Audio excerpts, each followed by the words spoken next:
오늘부터 우리가 앞으로 이 주일 오전 예배에는 계속해서 요한복음 강해를 진행하려고 합니다.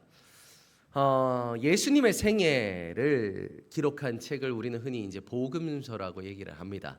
성경에는요 4개의 복음서가 있죠. 마태복음, 마가복음, 누가복음, 요한복음이 있습니다. 그 가운데서 공통된 관점을 가지고 있다라고 하여서 마태, 마가, 누가를 공간복음이라고 얘기를 하죠.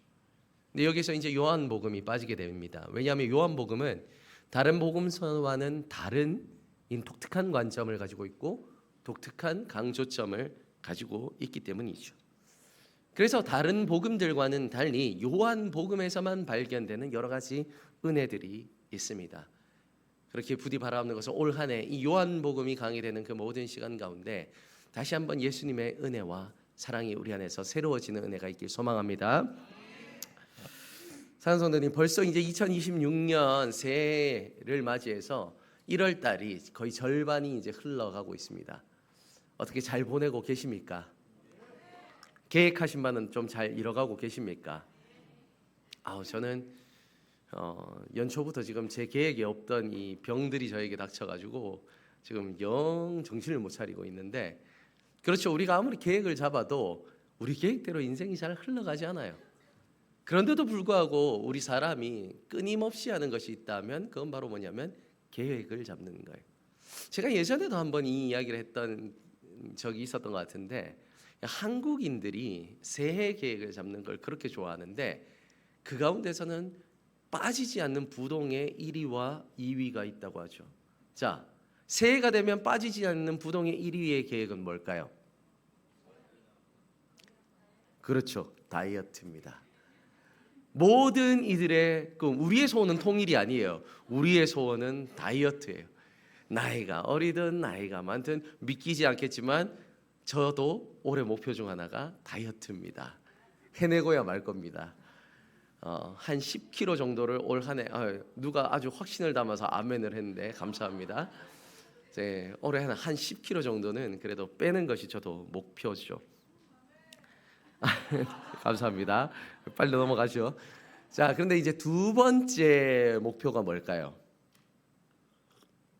두 번째 목표로 세우는, 가장 많이 세우는 거, 그게 바로 뭐냐면 놀랍게도 그게 영어 공부라고 해요. 우리 한국인만큼 영어에 진심인 나라가 없다라고 하죠. 한국인인데 오히려 시험을 쳐보면요 한국어 고사는 오히려 점수가 별로 안 나오는데 평균이 한 50점? 우리가 한국어를 되게 잘하는 것 같지만 실제로 시험을 쳐보면 맞춤법부터 해서 문장부터 해서 틀리는 게 너무 많답니다. 근데 오히려 영어는 평균 점수가 70점이 넘는다라고요. 한국인인데 한국어보다 영어를 더 잘하기를 꿈꾸는 게 우리나라 사람들이라는 거예요. 그래서 최선을 다해서 영어 공부를 하죠. 왜냐하면 어딜 가나 영어는 이제 기본이잖아요. 대학원을 가도 영어를 보고 직장을 가도 영어를 보고 하다못해 요즘엔 편의점에 알바를 하러 가도 영어 잘하냐고 묻는다는 거예요. 왜? 외국인들이 많이 오니까. 자, 이런 상황이다 보니 어떤 한 청년도요, 한 해를 시작하면서 영어를 공부해야 됐다고 두고 이 마음을 먹었다라는 거예요. 근데 이 청년이 자신이 없는 거예요. 왜냐하면 매년 실패했죠. 매년 실패했던 거예요. 작년에도 내 꿈은 영어 공부였는데 올해도 꿈이 영어 공부이니 자신이 안 서는 거예요. 그래서 이번엔 특단의 조치를 한번 내려봐야겠다 싶어서 서점에 가서 이제 책을 좀 좋은 걸 사야겠다 싶어서 책을 골랐습니다. 그런데 영어 책이 한두 권이 아니죠. 정말 많단 말이에요. 근데 그 가운데 이 청년의 심금을 올리는 책 제목을 하나 딱 보게 됩니다. 제목은 이런 거예요. 당신이 영어를 못하는 이유. 보기만 해도 이제 나에게 뭔가 해답을 줄 것 같지 않습니까? 당신이 영어를 못하는 이유. 그 책을 사들고 집에 와서 딱 읽어보는 거예요. 처음부터 끝까지 밤을 새워 읽었답니다. 그러니까 고개가 끄덕끄덕거려지는 거예요. 그랬구나. 내가 이래서 영어를 못했구나. 내가 이것 때문에 영어를 못했구나. 그러고 나서 그 청년은 아주 비장한 표정으로 이렇게 얘기를 하면서 책을 덮었답니다. 그래, 나는 영어를 못하는 이유가 있었어 라고 얘기를 하면서 책을 덮고 영어를 포기했다라는 이야기가 있어요. 성도님, 이게 이 책에 쓰여진 목적이 맞을까요? 원래 목적이 무엇입니까? 당신은 이런저런 이유로 인해서 영어를 못하니까 이런저런 부분을 조금 보강하면 이제 영어를 잘하게 될 겁니다. 이게 아마 이 책의 목적이었을 거예요. 근데 이것을 자기가 감동받은 대로 읽어버리니까 무엇입니까? 그 책을 읽고 나서 나는 이래서 영어를 못했구나. 나는 영어를 못하는 사람이야 라고 책을 덮어버리는 경우가 있다라는 거죠. 읽고 싶은 사람이 목적과는 상관없이 자기가 읽고 싶은 대로, 자기가 감동받은 대로 책을 읽기 시작하면 이런 문제가 생긴다라는 겁니다. 그렇죠. 그렇기 때문에요, 어려운 책일수록, 중요한 책일수록 우리가 알아야 되는 건 바로 뭐냐면 그 책이 왜 쓰여졌는가라고 하는 정확한 목적을 알아내는 것이 아주 중요한 것이죠. 그런 의미에서 저는 요한복음의 강해를 시작하면서 1장이 아니라 오늘 20장 30절에서 31절의 말씀을 첫 시간으로 잡은 겁니다. 왜냐하면 여기에는 요한복음이 기록된 그 기록 목적이 정확히 기록되어 있기 때문인 것이죠. 오해하지 말라는 겁니다. 이 요한복음이 쓰여진 목적은 바로 이것이다, 이것밖에 없다라고 이야기를 하는 거죠. 어떤 내용인지 우리가 다시 한번 읽어보도록 하겠습니다. 오늘 본문의 말씀 2절입니다. 예수님께서 제자들 앞에서 이 책에 기록되지 아니한 다른 표적도 많이 행하셨으나 오직 이것을 기록함은 너희로 예수님께서 하나님의 아들 그리스도이심을 믿게 하려 하며 또 너희로 믿고 그 이름을 힘입어 생명을 얻게 하려 함이니라. 아멘. 사랑하는 성도님, 자, 무엇이라고 기록되어 있습니까? 저자가 무엇이 이 요한복음의 목적이라 이야기를 합니까? 너희로 예수님께서 하나님의 아들 그리스도이신 것을 믿게 하고, 아멘. 또 너희로 뭐해서? 믿어서 그 이름을 힘입어 무엇을 얻게 한다? 생명을 얻게 하려 합니다. 할렐루야. 이것이 요한복음이 쓰여진 목적인 거예요. 예수님이 우리의 구주라는 것을 믿고 하나님의 아들이심을 믿고 그 이름의 능력을 힘입어 생명을 얻게 하려 하는 것, 이것이 요한복음의 목적인 것이죠. 어찌 보면 너무나 당연한 말 같지만요, 한켠에서 너무나 이해하기 어렵습니다. 예수님이 하나님의 아들이신 거 믿지. 그런데 도대체 그분의 이름의 능력을 힘입어 생명을 얻는다, 이건 도대체 무슨 말인가? 이해하기 쉬운 것 같기도 하면서도 어려운 것 같기도 한 것이 이 책의 목적인 것이죠. 그래서 이런 부분들 때문에 신학자들은요, 요한복음을 참 재밌게 표현합니다. 이 요한복음을요, 어린 아이들이 헤엄쳐도 안전할 정도로 얕은 물인가 하면 때로는 코끼리가 빠져 죽을 정도로 깊은 물이기도 한 것이 요한복음이다, 이렇게 이야기를 하는 거예요. 누구나 읽을 수 있을 만큼 쉽고도 아름다운 내용들이 많이 담겨 있는 것이 요한복음 책이지만 깊이 그 은혜를 파고 들어가다 보면은 코끼리가 빠져 죽을 정도로 아주 깊은 은혜를 담은 책이 바로 이 요한복음이라는 거죠. 그렇게 우리가 가장 먼저 해야 되는 작업은 바로 뭐냐면 이 요한복음 도대체 왜 쓰여졌을까? 언제 어떤 상황 속에서 쓰여졌을까라고 하는 그 배경을 살펴보는 것이 아주 중요합니다. 요한복음은요, 이 교회의 역사 가운데 아주 사랑을 많이 받은 책이죠. 생활을 좀 했던 분들에게 당신은 어느 책을 좋아하십니까? 라고 얘기하면 열에 거의 한 9은 나는 요한복음을 참 복음서 중에서는 좋아한다 라고 말할 정도로 요한복음 참 아름다운 책입니다. 그래서 이 책을 누가 썼는가, 이 아름다운 책을 누가 썼는가 라고 했을 때 그 저자에 대해서는 여러 가지 이야기가 있지만 가장 정통적인 해석을 보면 예수님의 사랑하는 제자 바로 사도 요한이 이 책을 썼을 것이다, 이것이 가장 정통적인 해석이죠. 자, 예수님이 부활하시고 승천하신 후 이 초대교회가 있었고 그때 스데반의 박해를 받은 이후 이 교회는 뿔뿔이 흩어지게 됩니다. 더 이상 이제 로마 그 한가운데서도 있을 수 없게 되었고 예루살렘 한가운데서도 있을 수가 없게 된 것이죠. 온 곳으로 흩어지게 됩니다. 그래서 아주 작은 공동체들이 모여서 교회를 이루게 되었고 그 공동체를 예로 들어 마태가 목회자로서 담당을 하게 되면 그게 마태 공동체가 되고 누가가 담당하게 되면 그게 누가 공동체가 되는 겁니다. 그래서 요한이 담당했던 공동체가 있었고 그 요한이 담당했던 요한 공동체 안에서 읽혀지던 예수님의 이야기가 있었으니 그게 바로 우리가 오늘 읽은 이 요한복음이라는 거예요. 자, 그러다 보니 어떻게 됩니까? 공동체마다 구성원이 다르고 그렇지 않습니까? 살아가는 배경이 다르고 처한 상황이 다르죠. 그러니 복음서마다 강조점이 달라지게 되는 건 거예요. 그래서 복음서마다 특징이 조금씩 달라지게 되는 거예요. 그러니 요한 공동체가 어떤 상황에 처해 있는지를 우리가 아는 것이 중요한 거죠. 요한 공동체에는요, 크게 두 가지 어려움이 있었습니다. 첫 번째 한번 따라해 볼까요? 유대교와의 갈등. 네, 요한 공동체는요, 유대교와의 아주 극심한 갈등이 있었어요. 왜 그러냐면 요한이 다스리던 목회하던 그 공동체, 요한 공동체의 대부분의 사람들은요, 회심한 유대인들이었어요. 회심한 유대인들. 원래 유대인들은 하나님을 믿었죠. 유대교라는 이름으로써 하나님을 믿었던 사람들입니다. 근데 그들이 이제 예수님을 알게 되고 복음을 받아들이게 되고 이제 세례를 받아 거듭나서 그리스도인이 된 겁니다. 그렇게 거듭나니 그래서 그들이 기독교인이 되니 어떻게 됩니까? 유대인들이 이 통치 마땅치가 않은 거예요. 마음에 들지가 않는 겁니다. 그러니 유대 지도층들, 대제사장들과 서기관들과 그 바리새인들이요, 이 요한 공동체를 보면 뭐 잡아먹을 듯이 달려들었다는 거예요. 그러니 이 사이가 되게 나빴겠죠. 그래서 요한복음 잘 읽어보면요, 유대인들을 별로 좋아하지 않는다는 걸 보게 돼요. 표현을 보면 같은 유대인, 우리 민족이잖아요. 근데 우리라는 표현을 쓰지 않아요. 저들은, 완전 남처럼 그들은, 이렇게 이야기를 하면서 또 바리새인들과 엄청나게 예수님이 치열하게 다툼을 하는 그런 모습들도 요한복음에는 엄청 많이 기록되어 있죠. 물론 다른 복음서에도 기록되어 있지만 요한복음에는 이것이 조금 더 유별나게 많이 기록되어 있다라는 겁니다. 자, 이게 첫 번째 특징인 거고요. 두 번째, 이게 아주 중요합니다.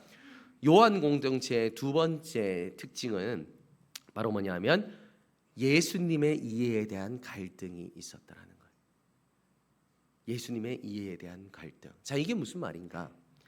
이들은 원래 무슨 교였다고 했습니까? 유대교였어요. 유대교. 유대교에는 메시아 사상이라는 게 있었습니다. 그게 바로 뭐냐면 그들이 정말 최고의 왕이라고 생각했던 왕 누굴까요? 다윗 왕. 다윗 왕. 그 다윗 왕이 있었을 때 이 주변 모든 나라들을 다 점령해서 호령하고 살았지 않습니까? 그러니 그때를 꿈꾸면서, 그리고 하나님께서 약속해 주셨어요. 다윗의 가문에서 한 왕이 태어날 거고 그 왕으로 말미암아 너희들은 온 나라가 회복될 것이다. 메시아 사상이거든요. 이것을 가지고 있다 보니 반드시 다윗과 같은 왕이 나타나서 우리나라를 회복시킬 거다. 로마를 전복시키고 우리나라는 다시 한번 이 전국을 통일하는 통일 왕국이 될 것이다. 그런 메시아 사상이 있었다라는 거예요. 자, 그럴 만도 한 게 다윗이 어떤 왕이었습니까? 정말 작은 그 어린 소년일 때부터 골리앗을 물맷돌 하나로 넘어뜨린 왕이었죠. 그 작은 모습 하나로 온 주변에 있던 모든 나라를 다 쓰러뜨렸던 그 강렬한 왕이 다윗이었다는 거예요. 그 왕을 실제로 경험했으니 이들의 마음속에는 왕은 이래야 된다라는 확고한 메시아의 사상이 있었다라는 거예요. 자, 그런데 예수님이 오셨어요. 그리고 제자들은 말합니다. 이 예수님이 메시아라고. 그리고 바라보니 예수님의 모습은요, 도무지 자신들이 상상하던 모습과 너무 달랐다는 거예요. 철검 하나 들 수 없을 것 같은 너무나 나약한 모습이었다라는 거예요. 로마를 전복시키긴커녕 너무나 나약한 모습으로 십자가에서 돌아가셨던 분이 예수님이었다라는 거죠. 그러니 그 괴리감이 있는 겁니다. 예수님을 믿긴 믿는데 도무지 뚫어내지 못하는 이 괴리감이 여전히 그들 마음속에 있었다라는 거예요. 예수님에 대한 이해가 너무나 부족했다라는 거죠. 그래서 요한은 계속해서 무엇을 얘기를 하냐면 예수님은 누구이신가? 예수님은 누구이신가? 이거를 계속해서 알려줍니다. 대표적인 이 대답이 요한복음에 기록되어 있죠. 한번 따라해 볼까요? 에고에이미. 그렇죠. 우리 이게 헬라어거든요. 대남신교회 정도의 수준이 되면 이 정도는 아셔야 됩니다. 에고에이미. 이것은 나중에 뭐냐면 나는 생명의 떡이다. 나는 무엇이다 라고 하는 게 에고 에임이거든요. 그래서 에고 에임이 7가지의 표적 사건이 일어나는데 7가지 표적. 나는 생명의 떡이다. 나는 세상의 빛이다. 양의 문이다. 선한 목자다. 부활과 생명이다. 길과 진리와 생명이다. 참 포도나무다 라고 하는 7가지의 표적이 이 요한복음에 그래서 기록이 되어 있는 겁니다. 이것이 이 요한복음의 특징인 거죠. 이처럼 예수님이 누구이신지를 바르게 깨닫고 나아가서 믿게 하는 것, 이것이 요한복음이 쓰여진 첫 번째 기록 목적인 거예요. 따라해 볼까요? 예수님이 누구이신지 바르게 깨닫고 믿게 하는 것. 네, 그렇습니다. 이것이 요한복음에 기록된 첫 번째 목적인 거죠. 자, 그러면 두 번째 목적은 무엇인가? 오늘 본문에 이렇게 기록되어 있죠. 또 너희로 믿고 그 이름을 힘입어 생명을 얻게 하려 함이니라. 아멘. 이와 비슷한 말씀이요, 요한복음에 시작되는 1장 12절에도 이렇게 기록되어 있습니다. 다들 외우시죠? 영접하는 자, 곧 그 뭐를 믿는 자? 이름을 믿는 자에게는 하나님의 자녀가 되는 권세를 주셨으니 할렐루야. 놀랍지 않습니까? 우리가 보통 예수님을 믿는 그 믿음에는 뭐라고 얘기를 합니까? 예수님을 나의 구주라 고백하면 그러면 우리는 구원을 받는다 믿습니다. 할렐루야. 이것은 진리임을 믿으시길 바랍니다. 그런데 왜 사도 요한은 굳이 그의 이름을 영접하는 자라고 얘기를 했을까요? 이건 아주 명백한 이유가 있는 겁니다. 사도 요한은요, 무엇에 힘있고 무엇을 믿어야 한다라고 말을 하냐면 그것이 바로 예수님의 이름의 능력에 있다라는 거예요. 그 이름을 믿으면 생명을 얻게 되고 할렐루야. 그 이름을 믿으면 하나님의 자녀가 되는 권세를 누리게 됨을 믿으시길 바랍니다. 사도 요한은요, 계속해서 그 이야기를 할 거예요. 예수님의 이름을 믿으십시오. 예수님의 이름의 능력이 있습니다. 이것이 제가 이 책을 기록한 목적입니다. 자, 여기에는 아주 중요한 신앙의 원리가 숨어져 있죠. 결론부터 말하면 사도 요한은 이런 얘기를 하는 겁니다. 예수님을 구주로 고백한다는 게 정확히 무엇을 의미하는 겁니까? 우리가 가지고 있는 믿음이 정확히 무엇을 의미하는 겁니까? 내가 가지고 있는 이 믿음이 참된 믿음이라는 것을 우리가 어떻게 증명할 수 있는 겁니까? 그것은 단 하나, 예수님의 이름의 능력을 믿는 겁니다. 사도 요한은 바로 이 이야기를 하는 거예요. 그래서 그 이름을 믿는다는 것은 예수님의 모든 행적과 나아가 예수님의 그 모든 계시를 믿는다는 것을 의미하는 것이죠. 그리고 이것은 조금 더 깊은 의미가 있습니다.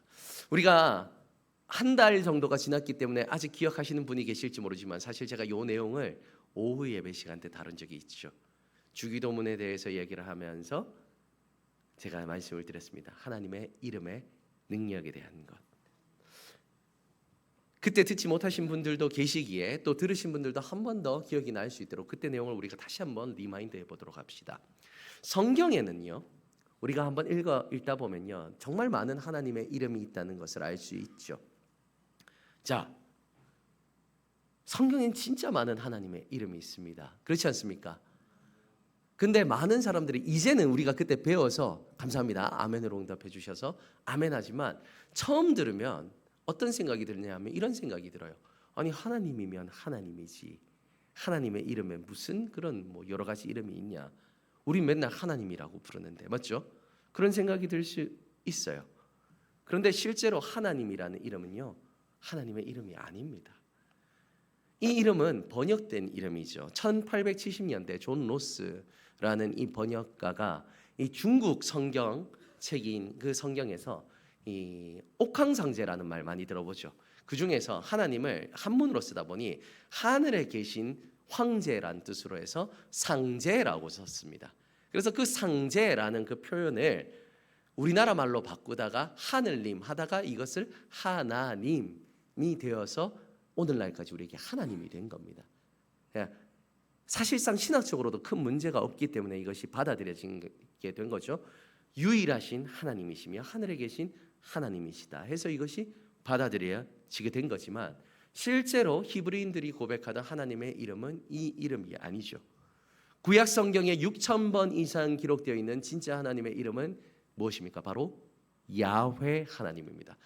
감사합니다. 기억해 주셔서 감사합니다. 야훼 하나님이죠. 그런데 오늘날 야훼라고 부르는 분들이 잘 없죠. 그 이유가 있습니다. 이것은 이스라엘 백성들의 아픈 역사와 맞닿아 있는 이유가 있어요. 이스라엘 백성들이 계속해서 죄를 짓다가 심판을 받아서 바벨론의 포로가 되지 않습니까? 그리고 나서 그곳에서 70년의 포로를 살면서 돌아오는 그때, 회복의 역사를 맞이한 그때 그들이 깨달았던 게 하나가 있습니다. 그것은 바로 자신이 경험했던 이 모든 아픔이 자신들의 죄 때문이었다는 걸 깨닫게 돼요. 그리고 나서 결단을 하죠. 우리가 두 번 다시 죄를 짓지 말자. 그리고 나서 그들이 했던 것은 뭐냐면 율법을 재정비하기 시작합니다. 우리가 어떤 죄를 지었던가 율법을 하나씩 재정비하다 보니 딱 걸리는 게 3계명에서 걸리는 거예요. 여호와의 이름을 망령되이 일컫지 말아라. 야, 이거 우리 잘못하다간 큰일 나겠다. 하나님의 이름을 망령되이 일컬을 수도 있겠다. 왜냐하면 히브리어를 잘 보다 보면요, 이 점 하나 졸다가 점 하나만 살짝 잘못 찍어도 이게 완전히 의미가 달라진단 말이에요. 그러니 이 사람들은 이러면 안 되겠다. 우리가 이 점이 모음이거든요. 모음을 그냥 빼버리자. 괜히 모음을 붙여서 얘기하다가 하나님의 이름을 망령되이 일컫겠다. 그래서 모음을 빼버리고 야훼에서 자음만 남겨두게 됩니다. 그리고 그것을 뭐라 읽기 시작하냐면 그것을 아도나이라고 읽으며 나의 주님이라고 부르기 시작했죠. 그리고 이것이 훗날 라틴어식으로 발음되면서 이것이 여호와가 된 겁니다. 여호와. 그래서 우리는 야훼 혹은 아도나이 혹은 여호와 하나님이라고 고백을 하게 된 거죠. 이것이 사실상 실제 하나님의 이름인 겁니다. 근데 이 외에도요, 성경에는 정말 많은 하나님의 이름이 기록되어 있죠. 그리고 그 이름에는 하나님의 성품들이 다 기록되어 있습니다. 몇 가지만 한번 나눠볼까요? 기억하시는 거? 아브라함이 이삭을 데리고 그 산에 올랐을 때 하나님께서 그 모든 것을 은혜로 준비해 두셨다는 것을 담아서 아브라함은 뭐라고 고백합니까? 여호와 이레. 그렇죠. 역시 대남신교회 성도 여러분들 대단하십니다. 여호와 이레. 하나님께서 준비하셨다. 이것도 여호와의 이름이죠. 출애굽 당시 아말렉 사람들에 대해서 이 승리를 기념하기 위해 사람들이 고백했던 건 여호와 니시 맞습니다. 승리의 깃발이라 하여 여호와 니시, 하나님은 우리의 승리이시다 얘기를 했습니다. 그리고 또한 마라의 쓴물 앞에서 원망하는 백성들에게 나는 너희들을 치료하는 여호와라 말씀하시면서 하나님은 여호와 라파라는 치료의 이름을 주시기도 하셨죠. 그리고 스스로 있는 자라는 이름을 모세 앞에서 드러내시기도 하고 공의로운 하나님이라는 뜻으로 해서 예레미야 앞에선 치트케노라는 이름을 드러내시기도 하고, 그리고 하나님은 그곳에 계신다라는 뜻을 담아서 에스겔에게 여호와 삼마라는 이름을 드러내시기도 하죠. 이처럼 성경에는요 정말 많은 하나님의 이름이 있고 그 이름에는 전부 다 하나님의 능력과 하나님의 성품들이 기록되어 있습니다. 그리고 우리가 그것을 믿을 때 그 능력이 우리에게 나타나고 그 은혜가 우리에게 이루어지는 줄 믿으시길 바랍니다. 그렇게 우리는 하루를 살아갈 때 그저 살아가면 안 된다라고 이야기를 하는 거예요. 요한복음의 저자는 바로 이 이름의 능력을 기대며 믿으며 살아가야 된다고 얘기를 하는 겁니다. 우리가 그저 사는 것이 아니라 온 우주를 창조하신 야훼 하나님을 믿으며 할렐루야 살아가야 되는 거예요. 앞에 보이지 않는 그 고난과 역경과 아픔과 눈물 속에 돌파되지 않을 때 그럼에도 불구하고 나를 승리케 하실 여호와 니시를 고백하며 살아가는 것입니다. 육체의 질병이 찾아오고 마음의 질병이 찾아와 무너질 땐 나를 어루만지시고 치료하시는 여호와 라파를 찬양하며 살아가야 되는 것이죠. 그리고 나아가 이 신약에 와서 어떤 이름입니까? 우리를 위해 이 땅에 오셨고 우리의 마음을 어루만지시며 세상 끝날까지 우리와 함께 하신다는 임마누엘의 이름, 예수 그리스도라는 이름을 우리는 믿으며 살아가야 되는 것입니다. 그의 이름을 믿는 이 삶이야말로 하나님이 기뻐하시는 삶이며 능력을 부어주시는 삶임을 믿으시길 바랍니다. 이 이름을 믿으며 살아갔던 대표적인 인물들이 누굽니까? 그들이 바로 초대교회 성도들이었잖아요. 제가 그때도 한번 말씀드렸지 않습니까? 이 초대교회 성도들의 삶을 보면요, 모든 것이 없어요. 돈도 없고요, 보면 건강도 없습니다. 그들은 아픈 사람들도 생각보다 많았어요. 그리고 집도 없어요. 왜냐하면 모든 재산들을 팔아 공유하면서 함께 먹고 마시면서 선교에 힘을 썼기 때문이에요. 자신들의 시간도 없었어요. 아무것도 없었어요. 아무것도 없었는데 그들에게 있는 단 한 가지가 있었으니 그게 바로 무엇입니까? 예수 그리스도의 이름의 능력이었어요. 그러니 어떻습니까? 베드로가 말하지 않습니까? 쓰러져 있는 자가 한 푼만 주십시오. 간구할 때 나에게 은도 없고 나에게 금도 없지만 내게 있는 것은 너에게 주노니 예수 그리스도의 이름의 능력으로 명하노니 일어나 걸어라. 할렐루야. 그러니 그가 일어나 걷기도 하고 뛰기도 하니라. 할렐루야. 이것이 초대교인들이 누렸던 은혜임을 믿으시길 바랍니다. 아무것도 없었지만 그들에게는 예수 그리스도의 이름의 능력이 있으니 날마다 이 땅 가운데 천국을 누리며 살아가더라는 겁니다. 사랑하는 성도, 이것이 초대교인들의 고백이었고 나아가 오늘을 살아가는 우리들의 고백이 되길 소망합니다. 2026년 다른 것보다 바로 이 예수 그리스도의 이름의 능력이 우리에게 가득 차기를 소망합니다. 요한복음은 바로 그와 같은 능력으로 쓰여졌습니다. 예수님이 하나님의 아들이심을 믿고 그의 이름의 능력을 힘입어 우리에게 생명을 주기 위한 것, 그것이 바로 요한복음의 기록 목적입니다. 그러니 우리가 날마다 매주 이 요한복음을 깊게 묵상하며 이 말씀을 듣고 나아간다면요, 우리들의 마음속에도 예수 그리스도의 이름의 능력이 회복될 것입니다. 그러면요, 우리도 초대교인들처럼 살아갈 수 있는 거예요. 이 땅 속에서도 늘 하나님을 찬양하고 어떤 순간에도 천국을 소망하며 예수 그리스도의 이름의 능력으로 일어나서 그곳에서 하나님의 나라를 세워나가고 할렐루야, 빛과 소금의 능력을 드러내고 할렐루야, 예수님의 향기를 드러내고 할렐루야, 그리하여서 세상 사람들에게 담대하게 저에게 있는 것은 이거밖에 없습니다. 예수 그리스도의 이름의 능력으로 명하노니 일어나십시오. 담대히 선포할 수 있는 우리 성도님들의 복된 2026년이 되길 주님의 이름으로 축복합니다. 그리하여서 그렇게 살아감으로써 올 한 해 온전히 하나님의 은혜와 사랑만 가득히 누리는 성도님들이 되시길 다시 한번 주님의 이름으로 축복합니다.